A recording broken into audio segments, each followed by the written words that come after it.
Ethan Hayes had always loved the old maple tree in his front yard. It had been there long before he bought the house, standing tall and strong, its sprawling branches casting cool shade in the summer and bursting into brilliant reds and golds every fall. It was a landmark, the kind of tree that made a house feel like a home. And Karen hated it. From the moment she moved in next door, Karen Whitmore had made it her mission to get rid of the tree. "It's a menace," she had declared during their very first conversation. "A disaster waiting to happen. What if a branch falls? What if the roots crack my driveway?" Ethan had been patient. He had trimmed back the branches, cleaned up the leaves that drifted on her side, and even had an arborist inspect it. The verdict? The tree was healthy, strong, stable. But Karen wasn't interested in facts. She wanted control. So when Ethan refused to remove it, Karen did something unthinkable. She poisoned it. And Ethan? He was going to make sure she paid for every last leaf. Ethan knew something was wrong the moment he stepped outside that morning. His maple tree, his beautiful, thriving maple tree, was dying. The leaves, once vibrant and full, had turned a sickly yellow. The bark had started peeling, revealing dark streaks underneath. Even the grass around the base of the tree looked wilted, unnatural. His stomach sank. This wasn't normal. Something had been done to it. Ethan walked closer, running a hand over the bark. The wood felt dry, almost rotted in places. He crouched near the base, eyes scanning the soil. That's when he saw it. Tiny holes drilled near the roots, and the faint but distinct smell of chemicals. His blood boiled. There was only one person who would do something like this. Karen. Ethan didn't waste time. He grabbed his phone and dialed the number of the arborist he had worked with before. Within an hour, a tall, no-nonsense woman named Lauren Shaw was standing in his yard, inspecting the damage with a grim expression. "It's poisoned," she confirmed, shaking her head as she pressed her gloved fingers into the bark. "Most likely herbicide injected directly into the roots. And, judging by the spread, it was done a few days ago." Ethan's jaw tightened. "And there's no way that happened by accident?" Lauren shot him a knowing look. "Not a chance." That settled it. Karen hadn't just complained about the tree. She hadn't just threatened to get rid of it. She had acted. Ethan exhaled slowly, forcing himself to stay calm. "How bad is it?" Lauren hesitated. "It's bad." She ran a hand along one of the larger branches, testing its flexibility. "The poison is spreading fast. If we don't act now, the whole tree will be dead in a week." A week. Ethan's fists clenched. Karen had killed his tree. Well, if she thought she could get away with it, she was dead wrong. Ethan took pictures of everything. The rotting bark, the yellowing leaves, the drilled holes near the roots. He got a full report from Lauren, complete with lab results confirming herbicide poisoning. Then, he walked straight to Karen's front door. She answered with her usual fake smile, dressed in her pristine cardigan, holding a mug of tea like she hadn't just committed arboricidal crime. Ethan held up the report. "You poisoned my tree." Karen's smile faltered just for a second. "Excuse me." Ethan stepped forward, voice steady, controlled. "You heard me. You've been trying to get rid of it for months. And now, suddenly, it's dying?" An arborist confirmed it was poisoned, and I found drill holes at the base. "Who else would do it?" Karen huffed, rolling her eyes. "Oh, please. That tree was already sick. Maybe if you'd taken better care of it, it wouldn't be falling apart on its own." Ethan let out a sharp laugh. "Yeah? Then why did the lab results come back positive for herbicide poisoning?" Karen's eyes widened just slightly. She hadn't expected him to get proof. But Karen, being Karen, wasn't about to back down. "Well, how do I know you didn't do it?" she sneered, crossing her arms. "Maybe you're just looking for someone to blame." Ethan exhaled slowly, resisting the urge to snap. "Karen, this isn't a game. You destroyed my property." He stepped closer. "And now, you're going to pay for it." Karen laughed, loud and mocking. "Oh, really? And just how do you plan to do that?" Ethan's smirk was ice cold. "I'm suing you." And for the first time, Karen stopped laughing. Karen's face twitched. She blinked rapidly, her lips parting in disbelief. "You're what?" Ethan kept his stance firm, his grip tightening on the arborist's report. "You heard me." Karen let out a sharp laugh, but there was something off about it, like she was trying to convince herself she was still in control. Oh, don't be ridiculous, Ethan. You can't possibly sue me over a tree. Ethan's smirk didn't waver. Karen, you destroyed my property. His voice was even controlled. You committed intentional vandalism, and I have a full report proving it. Karen scoffed, crossing her arms tightly. Oh, please. A tree isn't real property. You can't seriously expect to win a lawsuit over some old, diseased. Ethan cut her off.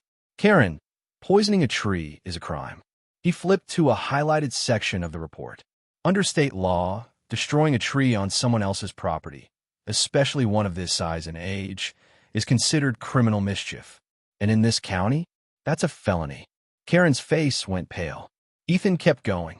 This isn't just about replacing a tree. I can sue you for damages, legal fees, and punitive costs. And, depending on the value of the tree, you could be looking at a fine of tens of thousands of dollars. He tilted his head. Hope you've got savings. Karen's hands curled into fists. You can't possibly think a judge would side with you.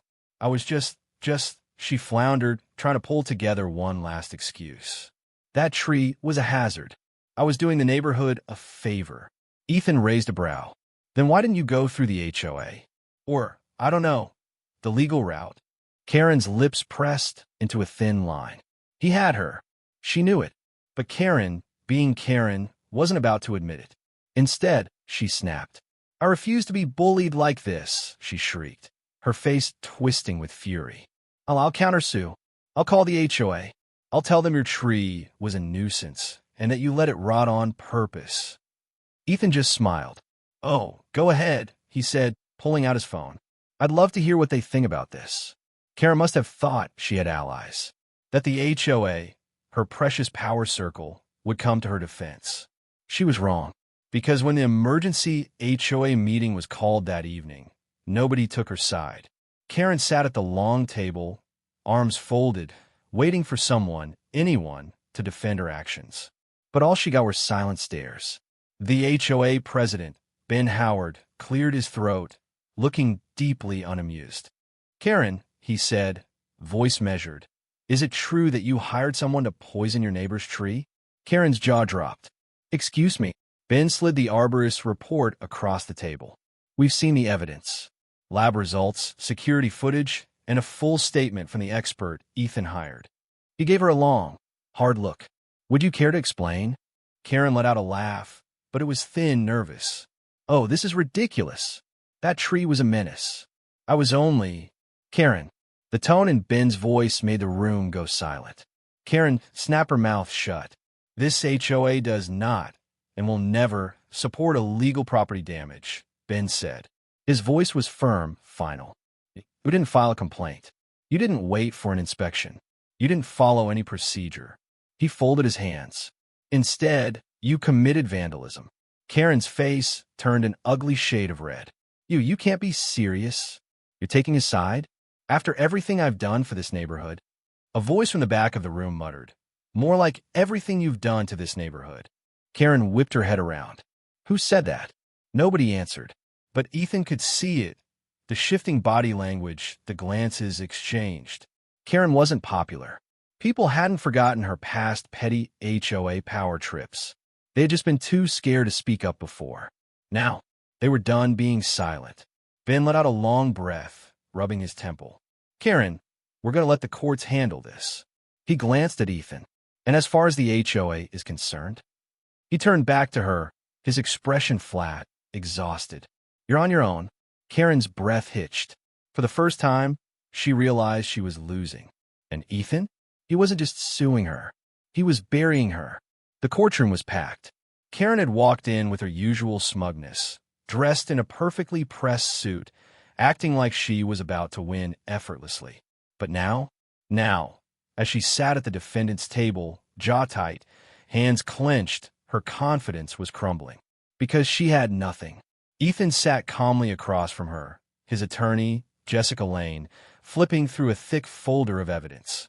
The judge, a stern-faced woman with an air of zero tolerance for nonsense, adjusted her glasses and glanced at the stack of reports in front of her.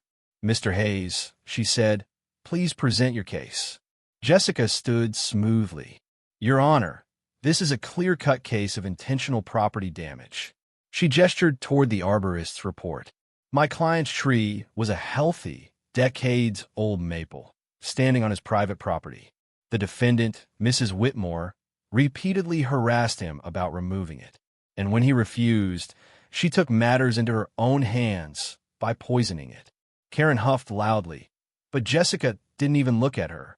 We have lab results confirming herbicide poisoning, photographic evidence of drilled holes near the roots, and recorded statement from a licensed arborist confirming that this was no accident.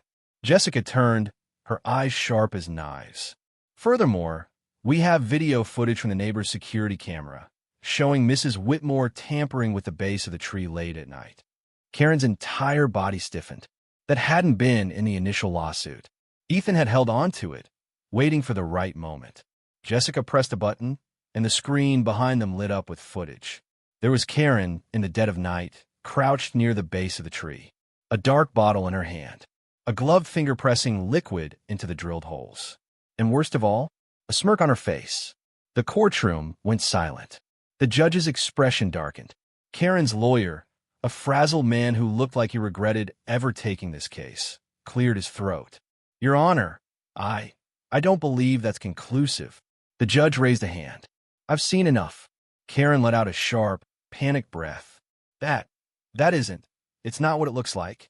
I was just checking the soil. The judge wasn't listening. She turned to Ethan. Mr. Hayes, your property has been damaged beyond repair due to the defendant's actions. What are you seeking in damages? Jessica slid a paper forward. We are requesting full removal and replacement costs, an additional fine for intentional vandalism, and punitive damages for the malicious nature of the act. She looked directly at Karen, her smile razor-sharp. The total comes to $85,000. Karen's screech echoed through the courtroom. $85,000. The judge's gavel slammed against the desk. Order. Karen shot to her feet. This is insanity. It was a stupid tree. I was just. The judge's glare cut her off. Mrs. Whitmore, you destroyed someone's property deliberately. And you didn't just do it carelessly. You planned it. You hid it. And you lied about it. Karen's mouth snapped shut. The judge didn't pause. Not only will you pay the full amount in damages, but I am also ordering a formal trespassing restriction. If you so much as step on a Mr. Hayes' property, you will be arrested. Karen let out a strangled sound, her face a horrified shade of red. The judge slammed the gavel down. Case closed. And just like that, Karen lost everything. The neighborhood felt different. Quieter. Peaceful. Karen had always been a presence. Always watching, always complaining, always finding something to control. But now she was defeated. Ethan sat on his porch, watching as Karen's for sale sign was hammered into the ground. She had no choice. Between the lawsuit, the massive fine, and the complete public humiliation, she was finished. She had tried one last appeal, tried to weasel her way out of paying, but the courts had shut her down instantly. She owed him every penny, and there was no escaping it. Karen herself was nowhere to be seen. Ethan smirked, taking a sip of his coffee. She thought she could get away with it. Thought she could ruin something beautiful and walk away untouched. Instead, she had destroyed herself. And Ethan? He had never felt more at home.